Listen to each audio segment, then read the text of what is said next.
जैसे आप और हम व्हाट्सएप यूज करते हैं, ऐसे ही इनका अराटाई करके एक सॉफ्टवेयर है जो बिल्कुल व्हाट्सएप की तरह ही मैसेजिंग एप्लीकेशन है, जिसे आप मैसेज में यूज कर सकते हैं। अर्थात अब तक जो हम समस्त भारतीय एक गम में जी रहे थे कि हमारे पास में हमारा सोशल मीडिया प्लेटफॉर्म नहीं है, हम हर चीज में अमेरिकी कंपनियों पर बिलीव करते हैं, क्या हमारे पास कुछ है क्या? तो भाई साहब पूरी फहरिस्त खुलकर आ जाती है कि हमारे पास तो केवल जोहो के द्वारा ही इतनी सारी चीजें उपलब्ध कराई गई हैं, जिसमें नोटबुक है, जोहो शो है, जोहो बुक्स है, Zoho invoice, Zoho billing, click, cashbook app, notebook, Zoho sign, तमाम प्रकार की चीजें। यानी जोहो ने अपने ही प्रेजेंटेशन में इतने प्रकार की चीजें बनाकर दी हुई हैं जो अपने आप में माइक्रोसॉफ्ट के प्रोडक्ट जैसी हैं। जिस पावर पॉइंट प्रेजेंटेशन की मैं बात कर रहा हूं वो जोहो शो में भी उपलब्ध है और उसी तरह से उसे भी यूज किया जा सकता है। कुल मिलाकर एक स्वदेशी कंपनी भी धीरे धीरे वो सब चीजें बनाने लगी है जो एक विदेशी कंपनी बना रही थी। ये सब कारनामा करने वाले व्यक्ति और कोई नहीं, आप हैं श्रीधर वेम्बू। साथियों, ये जो जिनके बारे में आज हम चर्चा कर रहे हैं, जोहो के फाउंडर श्रीधर वेम्बू, आप एक साधारण परिवार से निकले व्यक्ति हैं। आपने कभी पढ़ाई के साथ साथ, मतलब पहले आईआईटी मद्रास से आपने इलेक्ट्रिकल इंजीनियरिंग की पढ़ाई की, पीएचडी करने अमेरिका गए, वहां पर जहां इनको नौकरी करने का अवसर मिला होगा H1B वीजा से, वो छोड़कर ये वापस भारत आए और इन्होंने अपने ही गांव में ही अपनी कंपनी की स्थापना का विचार किया। श्रीधर वेम्बू जब भारत आए तो आपने आकर के तमिलनाडु के अंदर ही, जिस जिले से आप बिलोंग करते थे, वहीं पर इन्होंने अपना काम करने की शुरुआत करी। श्रीधर वेम्बू ने तेनकासी नामक एक जिला है, वहां पर अपनी कंपनी की स्थापना करी। ये बिल्कुल वैसे ही है जैसे आज हमारे देश में बहुत सारे छोटे शहरों में भी बहुत सारे स्टार्टअप्स शुरू हो रहे हैं। ये उस समय की बात है जब जोहो के नाम से इन्होंने सबसे पहले 1996 में सॉफ्टवेयर डेवलपमेंट फर्म और एंटरटेनमेंट एडवेंटमेंट शुरू किया था। 2009 में इस कंपनी का नाम बदलकर इन्होंने जोहो कॉर्पोरेशन रखा। आप में से बहुत सारे लोग संभवतया अभी इसके सुर्खियों में आने से पहले इसका नाम भी नहीं सुने होंगे, लेकिन आपको जानकर आश्चर्य होगा कि हर साल ये $1 बिलियन से ज्यादा का रेवेन्यू जनरेट करती है। 8700-8800 करोड़ रुपए का सालाना रेवेन्यू जनरेट करने वाली भारतीय कंपनी है। बिना प्रचार के साइलेंटली काम करती है। तो सवाल आता है, करती किसके लिए है? अभी मैं आपको बताऊंगा कि इसके क्लाइंट कितने बड़े बड़े हैं। आप जोहो देखते हैं और जोहो के साथ में पूछते हैं कि भाई श्रीधर वेम्बू, जिन्होंने इसको स्थापित किया तमिलनाडु के एक छोटे से जिले में, बाद में इसका इन्होंने मुख्यालय बैठाया चेन्नई में, आज दुनिया भर में इनके तमाम जगह पर इनके ऑफिसेस चलते हैं, साथ में 18,000 से ज्यादा कर्मचारी इनके काम करते हैं। इनका सारा डेटा 16 से अधिक डेटा सेंटर्स पर रखा गया है। 130 मिलियन इनके यूजर हैं। ये कोई छोटी मोटी कंपनी नहीं है, पूरी तरह से भारत में बनी कंपनी, लेकिन दुनिया के लिए बनी कंपनी है। जब इसके ग्राहकों की बात की जाती है कि इससे सर्विस लेता कौन है, तो आप तमाम बड़े ब्रांड्स को इनकी लिस्ट में देखते हैं कि इनसे बहुत सारे लोग इनकी सेवाएं लेते हैं। जैसे बड़ी कंपनियों में अगर बात करें तो Amazon, Netflix, Cisco, eBay, BigBasket, Mercedes Benz, Ford, Hyundai, Renault, Suzuki, Allianz, Citibank, HDFC, Philips, ये तमाम बड़े ब्रांड्स जिन्हें आप सुनते हैं, ये सब जोहो के सीआरएम सर्विसेज का उपयोग करते हैं। सीआरएम सर्विसेज को आसान भाषा में कहूं तो जितने भी कस्टमर्स के साथ एक्सपीरियंसेस होते हैं इन प्रोडक्ट्स को यूज करने के बाद, तो कस्टमर के साथ जितना भी इंटरेक्शन या एक्सपीरियंसेस, उनको सेव करने के लिए बनाया हुआ सॉफ्टवेयर ये बनाती है कंपनी। यानी इनका जो सबसे बड़ा प्रोडक्ट जिसके लिए ये सब जगह विख्यात है, that is Zoho CRM. CRM के माध्यम से कस्टमर एक्सपीरियंस, इसको आसान करता हूं, कई बार आप हमारे कस्टमर केयर नंबर 7878158882 पर जब कॉल करते हैं तो पहले आपको एक आवाज सुनाई देती है जिसमें एक प्री रिकॉर्डेड आवाज है जो मेरी ही बना के टीम ने डाली हुई है। जब आप वो सुनते हैं तो वो आपसे वो पूछता है कि बताइए इस सुविधा के लिए आप इस नंबर को दबाएं, इस सुविधा के लिए इस नंबर को दबाएं। जब आप उस नंबर को दबाते हैं तो उस व्यक्ति तक वो फोन जाता है।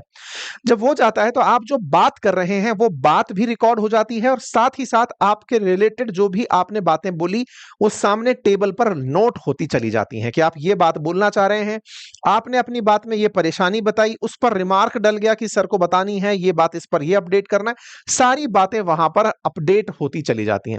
ये सारी की सारी कस्टमर के साथ होने वाली वो सर्विसेज हैं जिनसे आप यूजर एक्सपीरियंस को अच्छा करते चले जाते हैं। हम जैसे छोटे मोटे काम करने वाले लोग तो इसी तरह से आपकी हेल्प कर पाते हैं।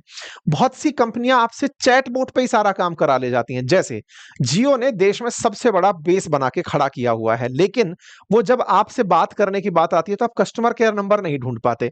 आप जियो के ऐप पर जाते हैं, वहां पर अचानक एक चैटबॉट निकल कर आती है, आप जो बात लिखते हैं वो सबका जवाब, आप बोलते हो हिंदी बोल, तो हिंदी तो एआई से और ट्रेन कर दिया आजकल उसको। तो ये सब सीआरएम सर्विसेज हैं जिनके माध्यम से कस्टमर को बेहतर फील करा के उसकी परेशानियों को रिजॉल्व करना कार्य होता है। इससे बिजनेस पर सीधा असर आता है। बड़ी बड़ी कंपनी अपने इन्हीं सर्विसेज को बेहतर बनाने के लिए, ताकि यूजर एक्सपीरियंस बेहतर बना रहे, इसके लिए बहुत ज्यादा काम करती हैं, और जितने बड़े ब्रांड्स हैं वो इसके सीआरएम को यूज करते हैं। तो पहला तो काम ये है। अपने काम की पहचान के लिए इन्हें पद्म पुरस्कार से भी सम्मानित किया जा चुका है। आपने सेमीकंडक्टर मैन्युफैक्चरिंग के काम के लिए भी साल 2024 में इंटरेस्ट शो किया था। जोहो ने अपना बिल्कुल जोहो पेमेंट ऑप्शन शुरू कर दिया, बिल्कुल पेटीएम की तरह। आपकी बड़े मतलब बड़प्पन को आप इससे अंदाजा लगा सकते हैं कि एनवीडिया के फाउंडर आपसे मिलते हैं आकर कि भाई साहब बताइए क्या चल रहा है। मतलब आप खुद दुनिया वाले लोग पहचानते हैं तो टेंशन भी होती है, कहीं ऐसा तो नहीं कि कोई बड़ी कंपनी आएगी, इनका बड़ा हिस्सा खरीदेगी और चली जाएगी। चूंकि 2009 से आप 2025 में आ गए, आपको अब तक तो कोई खरीदा नहीं, तो ऐसे में अभी भी लगता है कि ये कंपनी खुद से ही खुद चलाती रहेगी। खुद से ही खुद को चलाती रहेगी, ये बात क्यों बोली जा सकती है? क्योंकि साहब 33% तो इस कंपनी का सीधा मुनाफा है। 8700 करोड़ रुपए साल का रेवेन्यू करती है, 2800 करोड़ रुपए तो नेट बचा के ले जाती है। जब इतना लाभ बचा रही है तो बाहर के पैसे की जरूरत क्या है? ये उसी पैसे को लगा के बड़ी बनती चली जाती है, और लगातार 3% के हिसाब से तो ईयर ऑन ईयर ग्रोथ करती जा रही है। इस तरह से ये कंपनी लगातार बढ़ती चली जा रही है। इस कंपनी के बारे में जब वैल्यूएशन की बात की जाती है तो अनलिस्टेड कंपनियों में जोहो सबसे ऊपर सेकंड टॉप पर आती है after serum institute of India के, जिसकी इतनी बड़ी वैल्यू हो। इससे भी बड़ी बात जो है इस कंपनी के बारे में वो ये कि जिस श्रीधर वेम्बू की एक कंपनी है, उस कंपनी में सबसे ज्यादा शेयर इनकी बहन राधा वेम्बू के हैं। उसके बाद second largest share Vembu Shekhar इनके भाई साहब के हैं। जिस कंपनी को आपने अपने आइडिया से बनाया हो उसमें आप मात्र 5% शेयर रखते हैं। ये आपको अपने आप में एक परिवार की जो ताकत है उसको भी दर्शाते हुए दिखते हैं। यानी कि कुल मिलाकर श्रीधर वेम्बू ने केवल भारत में आकर के काम नहीं किया, बल्कि भारत में अपने परिवार और संस्कार के साथ काम को स्वदेशी रूप से शुरू किया। यही कारण है कि आपको जिस दिन शोहरत मिली उस दिन आप पूरे देश के अंदर एक ही दिन में छा गए। जोहो ने हर तरफ अपनी पहचान बना ली। जोहो के कुछ तस्वीरों को श्री धर्मेंद्र प्रधान जी के द्वारा, माननीय मंत्री महोदय के द्वारा भी साझा किया गया। जोहो के मेल के बारे में लोग चर्चा कर रहे हैं कि साहब हम इसका मेल यूज कर रहे हैं। अब जोहो भी अपने बारे में बता रहा है कि अगर आपको जानना है कि हम कौन हैं, तो हम सॉफ्टवेयर प्रोवाइडर हैं, हम सर्विस प्रोवाइडर हैं, टेक्नोलॉजी प्रोवाइडर हैं। आप हमारे बारे में ज्यादा जानकारी जोहो.com पर पा सकते हैं। तो असल मायने में अब जितने भी वीडियो जोहो पर बन रहे हैं वो स्पॉन्सर्ड नहीं है, यानी कि मुझे जोहो वालों का पैसा नहीं मिला है कि साहब जोहो के बारे में आप जोहो.com का प्रचार करें। लेकिन हाँ, जब पूरे देश में ही अलग जग रही हो स्वदेशी मूवमेंट की, तो आप जान ही लीजिए कि देश के अंदर स्वदेशी रूप से जोहो.com आप इन तमाम सर्विसेज के लिए यूज कर सकते हैं। यानी कि जिस तरह जीमेल है ऐसे जोहो मेल यूज कर सकते हैं, जैसे गूगल कैलेंडर है ऐसे जोहो कैलेंडर यूज कर सकते हैं, जैसे व्हाट्सएप यूज करते हैं वैसे अराटाई यूज कर सकते हैं। तमाम एप्लीकेशन का रिप्लेसमेंट जोहो के पास उपलब्ध है। कुल मिलाकर ये उस समय पर वायरल हुई खबर है जब अमेरिका H1B वीजा के लिए भारतीयों के साथ बुरे बर्ताव की तैयारी में है।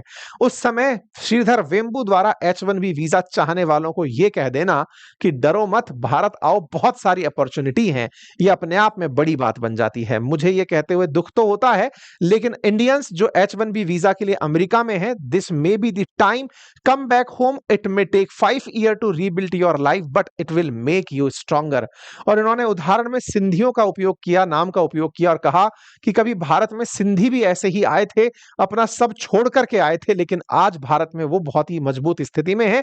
ऐसे ही H1B वीजा के लिए अमेरिका रुके हुए भारतीयों, आपको छोड़कर हो सकता है एक बार आने में नुकसान हो, लेकिन 5 साल में आप बहुत मजबूत स्थिति में में होंगे। ये सब चीजें हुई जोहो के पक्ष में रही। चूंकि अश्विनी वैष्णव जी ने इसको शुरुआत दी, उन्होंने इसको एक तरह से मार्केट के अंदर न्यूज के रूप में शुरुआत दी, तो उनके साथ लोग ट्रोल के अंदर भी जुड़ गए। कुछ ने कहा कि आप रील मास्टर हैं, आप रील खिंचवाने वाले हैं, आप एप्पल का फोन यूज कर रहे हैं, ट्विटर पर मैसेज कर रहे हैं। ये हमारे देश के लोगों के अंदर एक बहुत ही अजब प्रकार की प्रवृत्ति पाई जाती है। इसे शुद्ध हिंदी में परछिद्रान्वेषी कहते हैं। हम ढूंढने निकलते हैं तो सबसे पहले कमियां कि साहब आईफोन से फोटो डालते हुए ट्विटर पर डालने वालों, स्वदेशी की बात तो मत करो। कोई तो शुरू करेगा ना मेरे भाई। शुरुआत अगर हुई है, जब इनको इतना ट्रोल किया जाता है, तो कुछ कम से कम अच्छी बात के बारे में इन्हें इस बात की तो क्रेडिट दी जा सकती है कि आपने इस देश को अचानक जोहो से इंट्रोड्यूस करा दिया। खैर, अभिव्यक्ति की आजादी है, बढ़िया से आनंद लीजिए। मैंने आपको जानकारी बता दी। माइक्रोसॉफ्ट के लिए अगर वाकई में ये चिंता की बात है, तो 4 ट्रिलियन बड़ा अमाउंट तो है, लेकिन अगर एक भारतीय कंपनी ये सपना देखने में कामयाब है, तो समस्त भारतीयों के लिए ये गौरव का क्षण है, क्योंकि हर किसी को एक कदम से ही दूसरे कदम तक जाने की प्रेरणा मिलती है। फिलहाल के लिए इतना ही। जानकारी पसंद आई हो तो साथियों से साझा करें, चैनल पर नए हैं तो सब्सक्राइब कर लें।